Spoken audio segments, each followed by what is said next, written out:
over here at the Halliwell Jones, joined by this legend, Benny Westwood. Right, let's start off with your 5 toughest competitors in the Hardest Bales feature. Who's in at number 5? Number 5, I'm going to go, and he's not a tough player. It was Steve Reynolds, and I'm only going to go with this because when I made my first full debut as a centre, I came up against him and I was the most scared person in the world. He was so intimidating because of what he'd done and who he was. And I know he'll come into the back end, but he run rings around me for a few times, and it was so intimidating. So I'll put him up there as number 5. Steve, you're enough. What about number 4, mate? Number 4, I'll probably go with Gallen.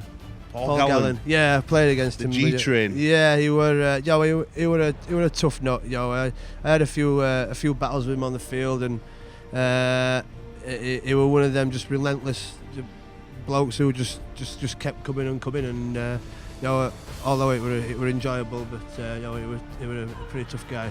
Do you find it tougher to play against someone like Gallo who's got a massive engine, or someone like Walmsley who's just massive? Yeah, well, yeah. Worms is harder to get down, but I just think when somebody's got it in their head that they're going to come at you all game, I think that's a bit more intimidating and a little bit more to handle. Number 3, who's Benny Westwood? Number 3, toss up between these two, and I'll go for my good old mate Gazok. Yeah, he is a numpty in a good way. He's just one of them awkward, horrible people to tackle, and we had a few good ding dongs with each other, in his Wigan days, and he got on top of me and I got on top of him a few times, and there were always great battles. But it's such a difficult, hard running, elbows and knees kind of guy that he's just he's just tough to handle, and but again it were enjoyable, and that's the part of the game that I like, and it was all guns blazing on each other, and like I said, there were some real good battles out there between me and him. Number 2, mate. Number 2, I will go for Jamie Peacock. Anyway, again, he was a tough bloke, but I just think he were more mentally tough than anybody else that I've known, or anybody else that I've played with or played against. Just the belief that he has in himself and his body, and his belief that he's going to get one over on you. He's just enough to scare you on its own. So he is 6'4" and a big dangly, strong bleeder. And you've obviously you've taken the field with him as well. Yeah.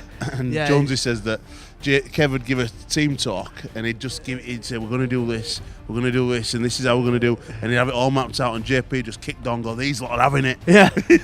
And that's what it was. Yeah. And I went with him at the England, and he was a captain then, and there was some inspiring messages that he sent out to us all, and it got you fired up. You just wanted to go out and take somebody's head off.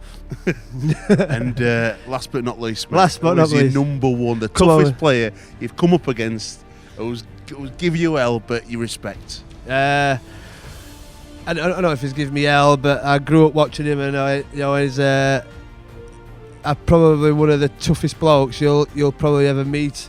Not just in England, but in Australia as well. And I'll go for that for Big Mozza. Big Adrian Morley. Big Mozza. And I was lucky enough to play with him, at the back. Well, for maybe 6 years, I think it was.